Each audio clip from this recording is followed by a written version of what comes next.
Eco എവിടെ പോവാ? സ്കൂളിൽ പോവാ? എവിടെ സ്കൂള്?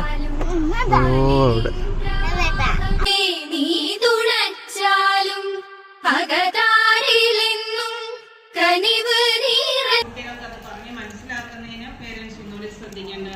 ഒപ്പം തന്നെ അവരെ ഇവിടെ കൊണ്ട് എത്തിച്ച പ്രിയപ്പെട്ട രക്ഷിതാക്കൾക്ക് വളരെ